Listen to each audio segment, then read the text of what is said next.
It's rolling. Quiet. Speed. You said it was like a family not wanting to air dirty laundry. Is the South like that? I mean, is the region like that? Does the region need to change? Talk about Annette now. People back then were like a family.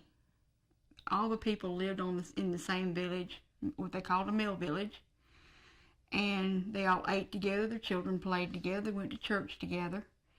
And when this happened, it was like shame came to all of them in their eyes, because I think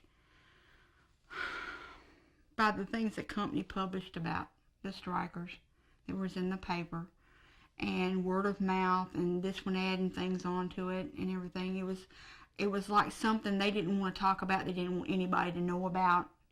It was like putting it away somewhere where nobody knew anything about it. It was like a deep, dark secret that they didn't want anybody to know, so nobody would look down on them. But something of that size, it's hard to hide it. I mean, you can't hide it when it's in the newspapers and it publishes names and everything. I don't think the South will ever change. It's not really... It's handed down. Maybe 100 years from now, maybe. And maybe grow out of it. It's changed some. It's not as bad as it used to be. It's, people tend to mind their own business more now. They don't tend to look down on people the way they used to. What's handed down? Describe that.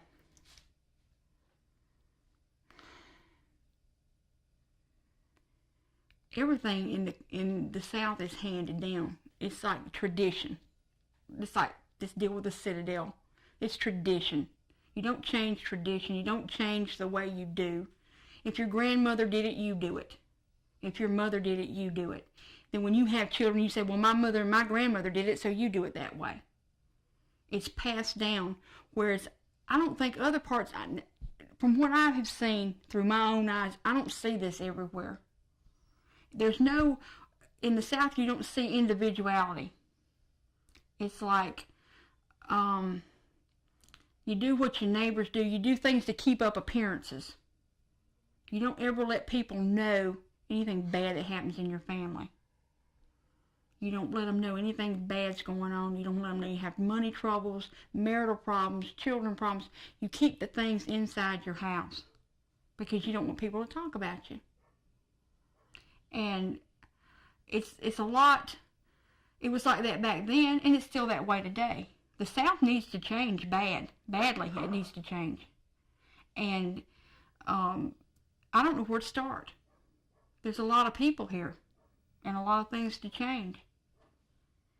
And I think everybody, and myself included, needs to look at the way they look upon other people, other cultures, and the way people live in this area. And I think that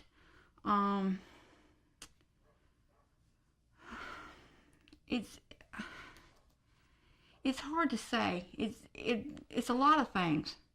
It's things that are passed down. It's things acquired from the past. It's things that need to be changed for the future, if there's going to be a future. The South, it will never grow until the people in it decide to grow and change. It'll never change. We're talking about handing down information. We're talking about, I mean, that's the thing we're talking about. We're talking about the effect of silence and what happens when you open it up. After you've kept silence for a long time, and then you open it up, everybody feels betrayed. Because they feel like they've been lied to because they've not been told the truth. I've always felt that no matter how bad the truth is, I'd rather hear that, and I can deal with it. But I can't deal with a lie. If somebody will go ahead and say it's bad, let me tell you how bad it is. I can go on and deal with it. I can cope with it. When somebody tells me it's not that bad or they don't tell me about it at all, and then later on I find that it's horrendous, I feel betrayed. I feel like they've not told me. By not telling all the truth, you're lying to me. Now, let's get specific about betrayal. When you found out about Honeypath, can you talk about that did you feel betrayed because you thought about your ancestors in a certain way and now you found out that you needed to think about them in a different way? I mean, I understand when I found out the truth about what happened in Honey, or that anything happened in Honeypath. I was not aware anything had ever happened. When I found out that something did happen and I wasn't told about it, I felt like a child that somebody was trying to keep something from. And it upset me. And I questioned my dad. I said, why didn't you tell me? I didn't want to hurt you. Well, he hurt me worse by not telling me. It's like he didn't trust me with the truth. I mean, I understand he was trying to protect me. He didn't want me to be afraid.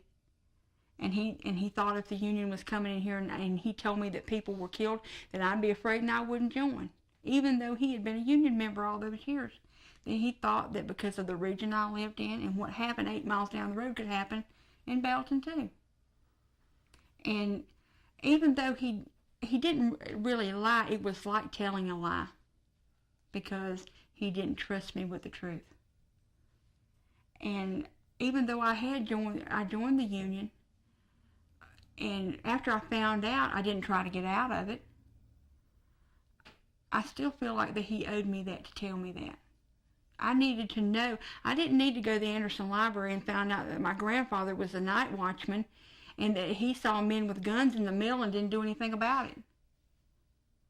I felt like he was a traitor when I read it, but then I thought back, well, the police were involved in it, so who was he supposed to go and tell anything to? They were the ones that were armed. And the mill superintendent and the overseers, they were the ones armed. Who was he supposed to go to? He couldn't call the governor and say, hey, these people are fixing to shoot these people in the street. They'd have told him he was a lunatic and hauled him off to the state mental hospital because nobody would believe it. I didn't believe it when I saw it. So I can't feel bad at him, and I can't feel bad at my dad because he was trying to protect me. And he didn't want me to be hurt. But in the long run, I was hurt by it. I'm over it. I got over it quick. But as far as, I don't know how other people feel. There's probably people that are my age in this town now that still don't know the truth. Because I have talked to my neighbors.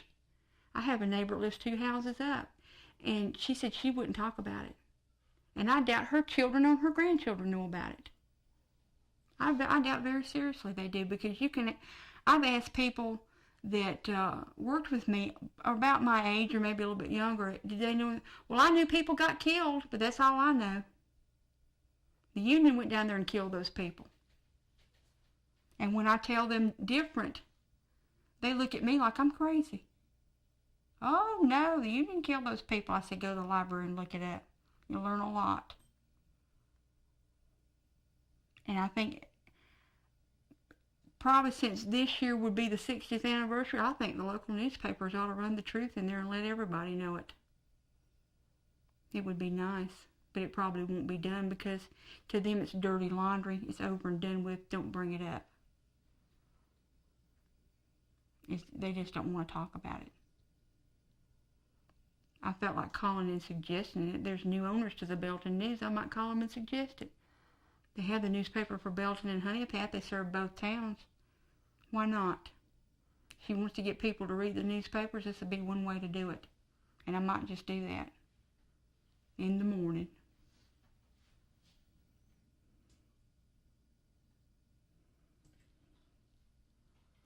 so if that's all they know, then what happens, what is perpetuated in this region? What is perpetuated? If the Union was the one that did it, what will happen to those folks? What will happen to their children?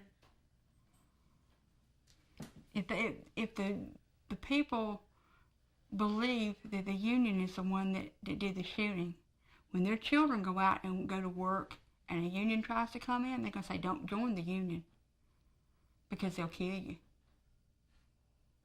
I remember when my grandmother told me about them shooting people in Honeypath. They shot them dead in the street, shot them in the back. The union shot them. And that's what they're going to tell those children.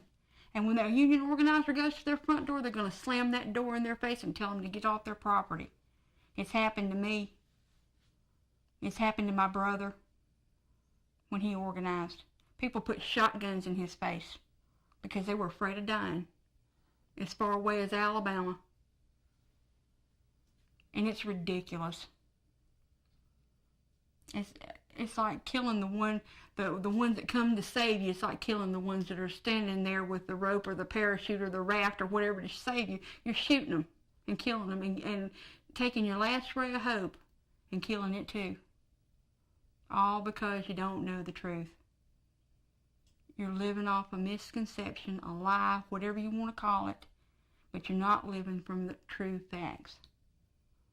And until it's straightened out, people will still keep passing the wrong information along from one generation to the next. It's like when kids get together at a birthday party and they tell one thing at one end, by the time it gets to the other, it's not even near what the first person said. It's the same thing in this community. You can cut your finger, and by the time it gets to the other end of town, your arm's missing completely. That's the way the stories go in here. Now, it's not just about union or non-union or which side of the gun you're on. I mean, it's about power and challenging power. Right. Mm-hmm. Could you, if you believe what I just said, could you say, but in the end, it's not about the guns and who shot who. I mean, as long as we continue to just talk about who shot who, we're going to be stuck, Kathy. Mm-hmm. Do you believe that? Yeah, the whole conception of company versus employee it's a power struggle between the two. Because the company's there to make the bigger profits. And the worker wants some of it for them too. It sounds like you're talking in very 1990s language. So let's sort of bring it just a little bit. Let's just bring it back to the Honeypath story. In that we'll talk about, it's not about who shot who. It's not just about, you know what I mean? Okay. To me, the idea of it was the company didn't want to give up anything. They didn't want anybody to have anything. They wanted everything for themselves. And if they wanted all the power. They wanted to govern the people's lives and everything about them in their lives. And the people wanted some freedom. They didn't want to be governed by, we're supposed to live in a democracy. Even back then, we're supposed to live in a democracy. And you're supposed to have freedom to do things. And when somebody's controlling everything about your life and you want to get away from it, they don't want to let you go. They're not going to let you go if they can get away with it. If they can work you for nothing, they can put you in a ramshackle house and charge you a week's salary to live in it and own the store where you buy your groceries and own the church that you go to. You're working for them and you're living for them. You're not living for yourself. You never will have anything when they control your life. You have to take control of your life.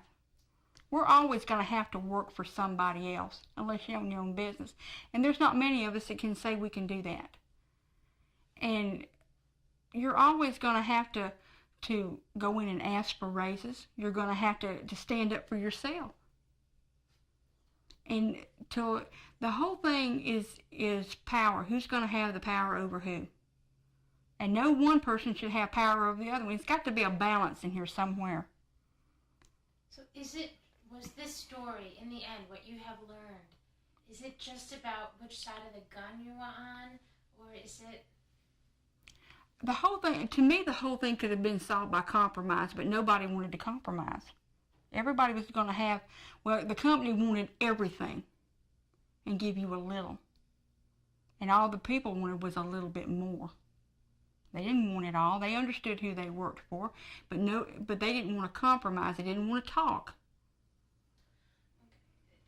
I really want you to try to use a couple of my words. Okay. I don't feel like I'm putting words in your mouth. I think they're very important words because it seems like you learned a lot when you found out that the whole thing to me. I mean, and just try to throw some of those. Just try to say, it's what's wrong with you? What is it? Why don't you say it? Yeah, just say it. Because you've been trying for like a half an hour to get her to say it, so you say it. I think that it can't just be about, in the end. It's rolling, wait for speed. Okay. To me, the whole thing happened because the company was selfish about the whole thing. I don't think that it was a time, it was after the Depression, and people were scared of not working again. And I think they never wanted to be in a position like they were before, having to scrounge for food and everything, and being in the position they were in. And I think they wanted more because they felt if they had more from the company they were working for, they never would be in that position where they couldn't feed their families again. It was a fear too. And I think the company didn't realize that. I don't think they understood that fear. That's what I think it was. Well, at the time, for a second. What I noticed in the paper over there, we're spending more money to produce the products for whatever reason. I could think cotton had gone up and whatever. And they didn't feel like they should give the employees any money because the goods were costing them more to produce. And they didn't want to lose more money than they had to. That's where I'm getting it from. The bottom line was money. They wanted the money. They didn't want to give it to them. And they wanted the power over these people. And they figured if you govern somebody's paycheck, you govern their life. Because if they don't make money, they can't do anything. And that's what I think it comes down to. It's the money and the power. As long as they kept those people under their thumb, and they had to do what they said, where they said, when they said, for how long ever they said, they had it. There's people, they couldn't even move unless that mill told them to. They had to live where they had to, and then to keep a roof over their head, they had to work for the company, or they had nowhere to live. So it all comes down to the fact the company wanted to keep the people where they had them, under their control, doing what they said do for the amount of money they said they'd pay them, no more, no less.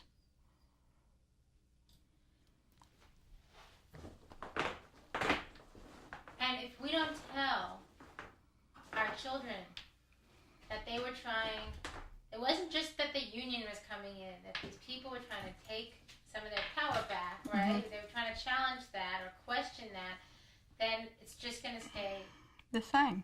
It'll all stay the same. Did you say that's where the silence comes in? That's from. It's really bad. Do you hear that? What? It's really bad. But And they're not. If there was a union coming in there or not, and the people themselves had gone in there and asked for the money, there probably would have still been a riot down there and people would have walked off their jobs if there had been a union there or not, because there was a union there. And they just didn't want to bargain with them. They knew they were going to have to give up money and power, and they didn't want to do it. So this is where I want you to say that in the end, yes, I found out that the company did it, but it's not just about, which side of the gun you were on, that it was about questioning power, and it was about, dignity and respect, and that when we don't tell that if we only tell our children about the violence, if we tell them anything, if we don't tell our children this part of the story, we run the risk of, that's what I mean, that it's not just about telling your kids, don't do that because people got killed on it. Get my brain working, it's getting tired. Okay. Are we ready? Yep. Okay. when everything about Honey Path is said and done, no matter who did what to who shot who didn't shoot who, or the whole thing comes down to a power struggle between employees and a company and the money involved, and the company not wanting to give up the power and the money that they had. And if people don't understand that the reason for this, all the reasoning behind it, things will never change. It's not whether a union was there or not. It's about power struggles and companies taking over people and their lives. And people have to learn to stand up for what they believe in, whether there's a union there or not. You have to go in there and stand up for what you believe in and what you need, and the dignity and respect that you deserve. And what about the silence? If we only talk about the guns, what will that do? If you only talk about violence, that's all they're going to hear. If they don't see the reasoning behind the violence and why the violence occurred, nothing will ever change. They have to know why that happened so it doesn't happen again, and it's done the right way from there on, or nothing ever changes. If people think every time they go in and ask for a raise somebody's going to shoot them, they'll never go in and ask for one. If they think that every time they want to go to a company for something, a raise, more vacation time, better benefits, or whatever, that the company's going to kill them, or they stand that chance of it, they'll never ask for anything. And companies will always rule and govern everybody. Because if they govern your paycheck, they govern your life. They govern your benefits, they govern your retirement. From the day you go to work until the day they put you in the ground, they will govern your life. And it shouldn't be that way. It doesn't need to be that way, and it can be changed if you only tell the truth. And don't hide anything. No matter how bad it is or how bad you think it is, go ahead and tell the truth. Because the truth never hurt anybody. The lies are what do the damage. Robert, what was it that you wanted to ask Kathy that you were talking about recently? Just what we was talking about just now, about people being scared to join the union. Yeah, I said, Kathy and I were talking the other day. You mean I had to listen to him? I used to work at Springs, I know. Okay, whenever you're ready. The people in Honey Path now, you couldn't get a union in there now if you wanted to. If you begged, pleaded, whatever. Because they're scared. And they always will be scared. Always. Yes, always. As long as you got a grandmother down there that's going to tell a daughter, that's going to tell a granddaughter, and on down the line, until this newspaper in this town and the one in Anderson puts it in there that, hey, these people don't have to be ashamed. Tell the truth about what happened. It's never going to change. Somebody has to initiate the change. Somebody, and one person can't do it. You got to have a mass thing. To reach a mass amount of people, you got to have mass media to do it. You can't do it off of one person. I can go down to the Honey Path and say, hey, that's not the way it happened. And they're going to look at me like I'm completely out of my mind. Oh, I know my grandfather told me so-and-so. He wouldn't lie to me. That's what the whole thing's about. A lie. People are believing a lie. And if it's not put in black and white, they never will believe it, that it was a lie. People down here say, my relatives won't lie to me. Well, honey, I'm here to tell you, your relatives will lie to you before your best friend would. Especially if it's something that's going to make them look good. That's the way it's always been as long as I've lived in the South. And people will always be scared until something's done. Till something's put in the media that they can see or they can read to make them change their minds.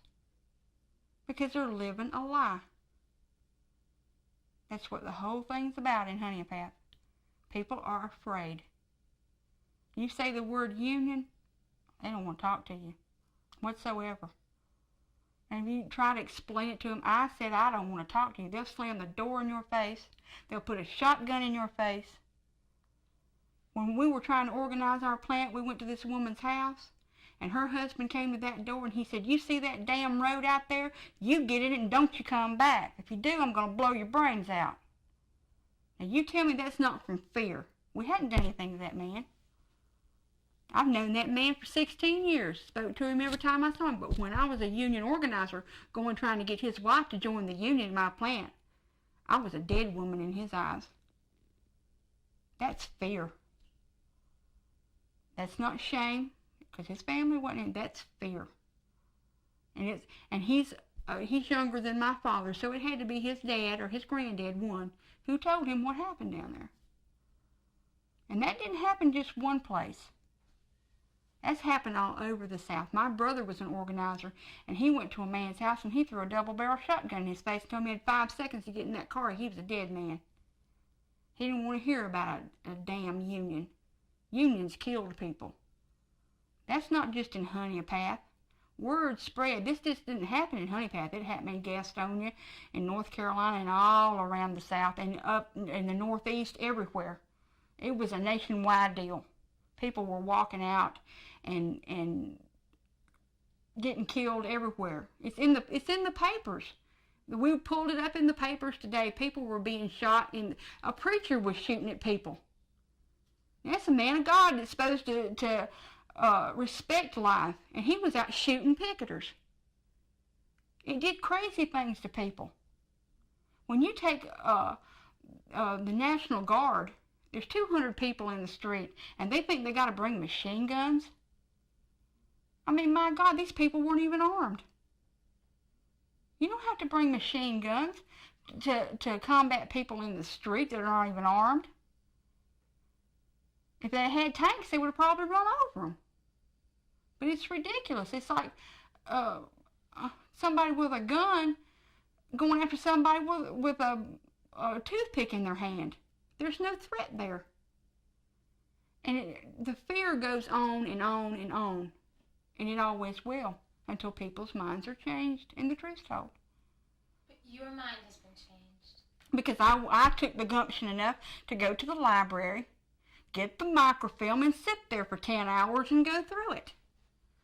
But these people won't sit down 15 minutes to read a newspaper hardly around here. If Aunt Gladys doesn't call them on the phone and tell them what so-and-so's doing, or did you hear about somebody getting run over or killed, they don't know. You say, did you read so-and-so in the paper? I don't take the paper. I don't need to take the paper. I talk to so-and-so. I know what's going on. People around here just do not take the time. I don't know if they're afraid to find out what the truth is, or they're too lazy to go look it up, or they don't care. I don't know what it is. Well, does the truth, and how does this all affect, how does this silence and this lack of knowledge about the past affect the economy, affect the way people think about themselves? The whole thing, well, the economy in South Carolina is terrible. We're some of the lowest paid people in the United States. That's the reason BMW's coming here, because Carol Campbell promised them the union wouldn't be here. And everybody knows that it's more common knowledge than anything. Usually union workers get paid more than people without unions. There's strength in collective bargaining, whereas it's not if you walk in yourself and ask for a raise and he says, well, I don't have to pay Susan over here anymore, why should I pay you? Where if you've got one person going in on behalf of a group of people, 100, 150 employees, and say, this is what we want and this is what we need, and work out a compromise. Kathy, what could being open and letting history in all its complexities, like you're saying, what could this mean to the South? Because I have faith. You got more than I do. You don't live with these people in this town. They are as backward can be. I love them, but they're backward. They don't take to anything new. They don't want to know anything new. They didn't even want to build a new Winn-Dixie in town because somebody's swimming pool might have to get dug up. That's how it was going to create 200 jobs in this town, and we had 15 people go up there and say, we don't want to live next to a grocery store. Now, you tell me that's progress and open, and these are people with money and educations. They should say, yeah, We need new industry here. These people are out of work. They need jobs. No, they think about their swimming pool and their deck on their back porch and who's going to see what's in their backyard. They don't want progress around here. What does, I'm going to switch the subject, but keep your energy. What does the knowledge about this, and it's not just about the violence, and it's not just about unions, it's about standing up. What does that mean about your ancestors and the South, in a sense, and even about yourself?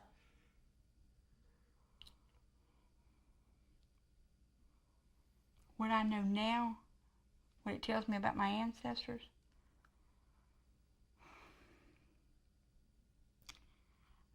I think knowing what happened in Honeypath and everything that resulted from whatever happened, with my relatives, it tells me that they lived in a lot of fear.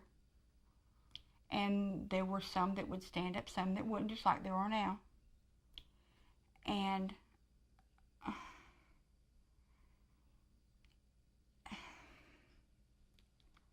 as far as what happens in the future, as the way it affects that, had more stood up and done, if they hadn't quit when they did, after all the violence, it just stopped. It was like, the company's going to get everything. I don't know. That's okay, but I don't, you really... Tape is rolling.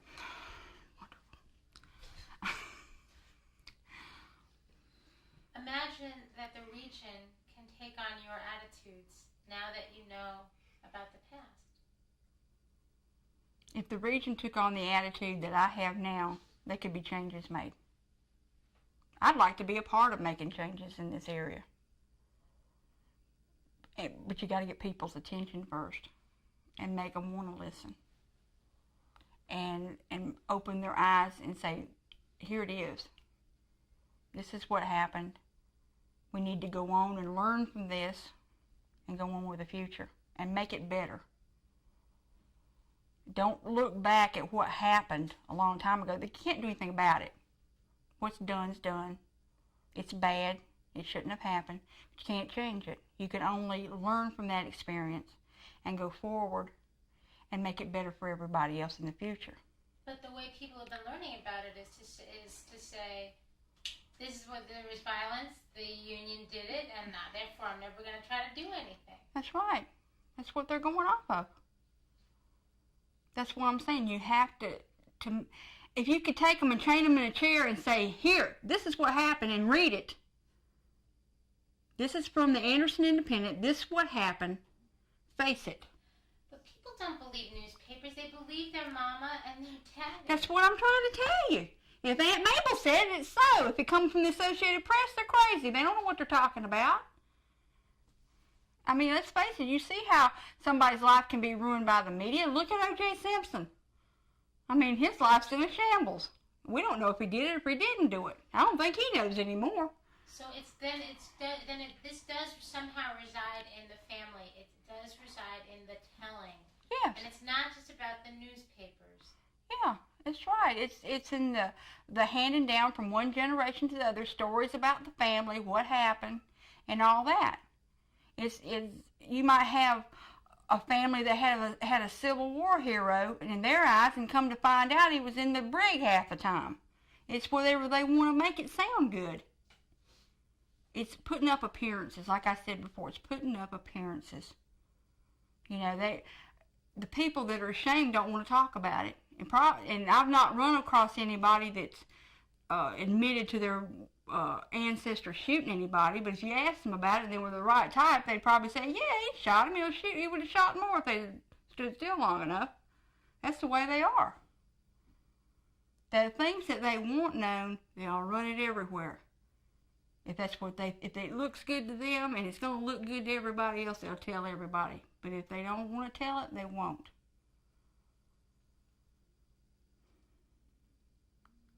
And what happened at that Act 2 conference? You can sort of talk about it in terms of, there are some people even in the union who don't want to talk about this because they think it makes, that why bring this history up? Well, at the Act 2 conference in Las Vegas, they showed film clips of this documentary, and they wanted opinions. There were some younger ones in their 20s that didn't want anything told. They said that it was depressing. Nobody had ever joined the union if they found it out. Why bring up something depressing? And when they were told they were going to use it as an organizing film, they said, "Oh, nobody will ever join. Forget it." They didn't see the part that people had died for them. Those people died trying to get something better. They didn't see that part. They just saw it as something depressing that nobody should talk about. Something they should just hide away and forget about and go on. And they don't understand how unions started or what people had to go through to get what they took for granted today. But I'll tell you. Tape's rolling, waiting for speed. Speed. You know, I think sometimes the union is as scared about talking about this past as the people are. Mhm. What do you think about that? I don't think they're really scared about it. They're afraid of scaring people about it. So you got to say the union. You got to say Okay. even, and just sort of put this in some kind of context for me. I don't think the union's afraid to talk about the strike. I think they're not ashamed of what happened. I think that they're afraid of what people may think. They may get the wrong idea about things. And that's the way they look at it. It's not that they're ashamed of it or don't want to talk about it or afraid to talk about it.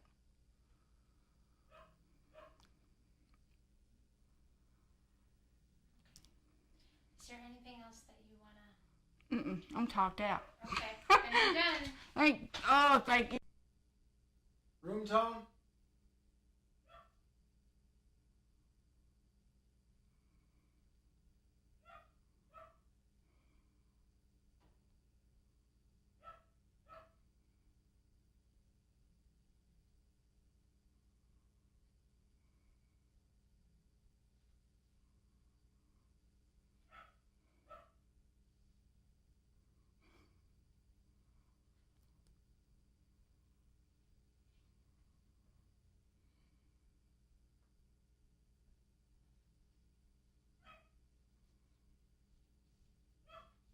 And dog tone. Women and men. And if this has made a difference in your life, could you see it making a difference in theirs? Seeing this, would it make a difference, huh? Knowing this history, knowing that there's a legacy of resistance. I think if people knew it, it would make a difference. If you could get them to believe it, let's put it that way. If you could get them to believe it.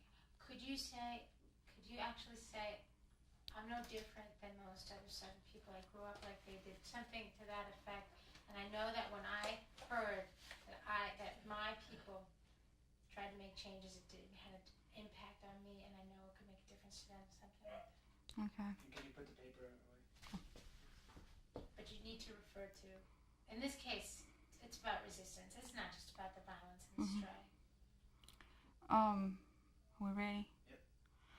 I think that if people knew about the struggles and the resistance that my ancestors and relatives made, or encountered, I think if they knew about it, they would maybe understand things a little bit better. After being raised in the South, I have the same values. I was brought up the same way they were, and if I can change, they can too, if they know the truth. And I think that's the basic thing. I mean, it made an impact on my life knowing that somebody stood up for me. And I think if they knew that their ancestors stood up for them too, it would make a difference in their life. Okay. I want you to say the same thing. I want you to just say it a little slower and with a little bit of conviction. Believe it. Because this is about faith. Before you were saying you didn't have faith in the South, but if you have faith in yourself and you are Southern and you're like them, then I know that then the South can change. I'm somewhat like them. I don't claim 2/3 of them. I'd love to bash their heads in. I like to get violent with them, but sometimes, because I'm going to tell you, Some of these people in this town are just flat out darn ignorant. You cannot, I mean, you have to take a ball bat to get their attention to even get them to listen to you. They're ignorant as my left foot, and they will not listen to you. And if you set them down, if you could bring a ghost from the past back that saw everything and told them, they'd say, I don't believe it. They're just that way. But if they knew the truth and knew people stood up for them, and I can change, they can change. If they'll put effort for it. You can't just change overnight. I didn't change overnight. I had to look at things and sit down and figure it out for myself.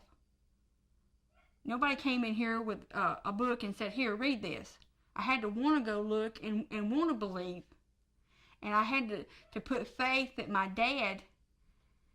and my grandfather stood up. My dad was a union member for 25 years. He went out on strikes. He stood up. And my grandfather worked in that mill, even though he wasn't considered a union worker or a non-union worker. He was just a night watchman there. But somebody has to realize that their ancestors stood up so they'd have a better life. And they've got to realize that there's no shame in it. There's, no matter what they believe or what concept they have, they need to sit and listen to somebody and listen to the logic and listen to the facts of what happened, so they can put it behind them and try to look forward and change and make the South, and in whatever region they're from, if they have these ideas, make them change. Because if you live in the past and you go off and you don't try to change, nothing ever changes. People have to change to make your environment change. If you stay stuck in one place, the environment stays stuck in one place, the place you live in. If you never change your surroundings or the way you think or the way you live, you'll be the same way from the time you're born to the day you die. Life is about change and understanding. And if people that live their life and never change, they're in a sad situation. I feel for them. So is it time for families to talk? Time's long overdue for families to talk about this. Time's overdue for the area media to get involved in this and bring out the true facts of it. It shouldn't be hidden away. There's nothing that should be hidden away about it.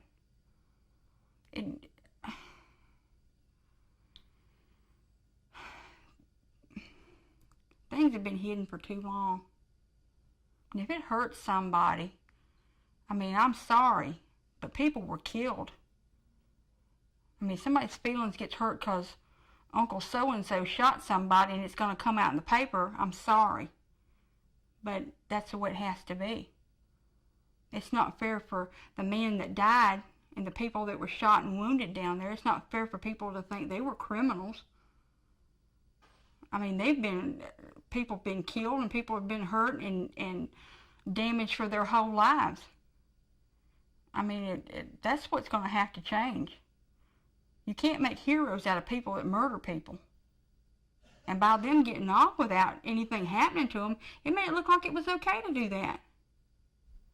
Today, when you know somebody's guilty of a crime and they get off with it, it gives the message to the rest of society, it's fine. Go ahead and do it. You get off. And this is 60 years of this. It's not a year or two, 5 years. It's 60 years. Most of these people are dead and buried. But they have relatives that still live on. And the pain's been passed to them. And their children and their children's children. And it's time. It's long been overdue. It's time. It's not so odd that people get off with murder. People have always gotten off with murder. What's odd is that the community just sat by and said, okay, well, people don't go in there and kill. Well, they said they had 11 of them on brought up on murder charges, but none of them were ever convicted because all of them were scared of the man that was the ringleader, because he told them if they went and testified against him, they'd kill him. They'd kill every one of them. It's like somebody putting out a contract on you. If you open your mouth, you're dead. And everybody was so afraid of that one man till they wouldn't tell anything. That's the way it got off, through intimidation from a man. And the company supported that man. The law enforcement supported that man. To me, this whole thing was an undercover job or an inside job where the company and the law enforcement got together and said, okay, we'll just go up there and shoot them in the streets. We'll teach them who's boss. Put them in their place. We don't have to fool with this. We're not going to. And that's what they did. And they said, well, anybody tries to testify against us, we'll just tell them we'll waste them too. And so, I mean, if you're a woman or a man and you have a family to raise and you see somebody get killed and you know that if you tell it, you're going to get killed and leave those poor children there by themselves, are you going to open your mouth? I don't think so. I wouldn't. I don't feel hard at them for not saying anything. They had a family to protect. I mean, if the law's involved, who are you going to go to? The law is supposed to be the good guy. They're not supposed to be the bad guy. I mean, they were stuck. They didn't have anything else anybody to turn to. They had the National Guard, they had the Sheriff's Department, the Police Department in Honea Path, they had deputies, the governor was in on it, everybody was in on it. Yeah, we'll just go up there and shoot them. We'll show the rest of them, it'll scare the hell out of the rest of them, they'll go back to work. And that's about what happened. Slowly and surely, they all went back to work. Either that or starve or get shot too. Or they moved away. And I have read that some of them even went tenant farming. And there's no harder work in this world than working on tenant farm or migrant workers.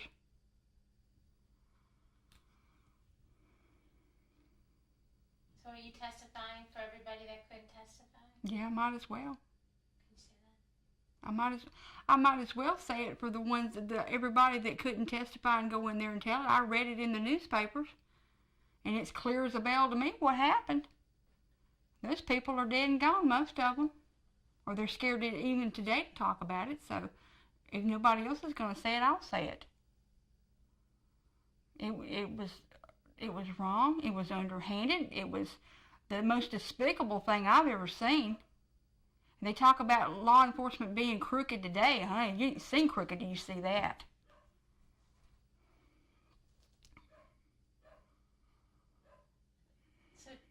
That song, Sweet By and By, in the end, what was that last refrain? And it will meet on that beautiful shore. Could you recite those lines for me? Lord, just the recite lines. In the sweet by and by, let's see. Start with the beginning, in the sweet by and by. Okay. In the sweet by and by, in the sweet by and by, we shall meet on the beautiful shore. In the sweet by and by, in the sweet by and by, we shall meet on the beautiful shore.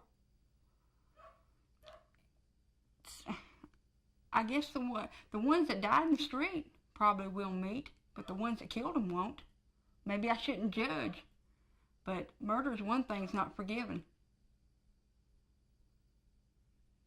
Do you think you meet them when you talk about their story? Yeah. Could you recite those lines and say that and we'll be all done? Keep back your face, I'm sorry. Do what? Keep back. I'm drooling, huh? No. Yeah. I feel like I'm drooling and dying all at the same time. Okay. Well, then it's good to sing a hymn. And your left cheek a little. I have dyslexia sometimes. Okay. Can you go on close? Okay, now where were we at? Just recite it slowly, those two lines, and then just tell me if talking about them and thinking about them and learning about them is meeting them, then that's a good thing. Well, the hymn goes, in this sweet by and by, in this sweet by and by, we will meet on the beautiful shore. In this sweet by and by, in this sweet by and by, we will meet on the beautiful shore. By saying that, I think that I have a oneness with those people. You know, even though I didn't know them, I think I do know them by reading about them and how they suffered and talking about them. And it seems like I know them, even though I wouldn't know them if I saw a picture of them. I wouldn't know them, but in my heart I know them. I know how I can feel. I can't say exactly that I know how they were, but I can picture it. And I can feel it through what I'm reading in the papers and understanding what they've gone through and what my dad and my granddad have told me. And my dad saw people drop dead at his feet. He was 8 years old. I think that's one reason he couldn't talk to me. That's horrible for an 8-year-old to see people drop dead at your feet and see them shoot people in the back of the head while they were crawling away from them. He used to talk to me about the war in World War II, and he would tell me things about that, but he never said about that. I guess this was more traumatic to him than even going to war. It lasted with him his whole life, and it still lasts with him today. He still cries about it when he talks about it because it upset him so bad and had such an impact on his life.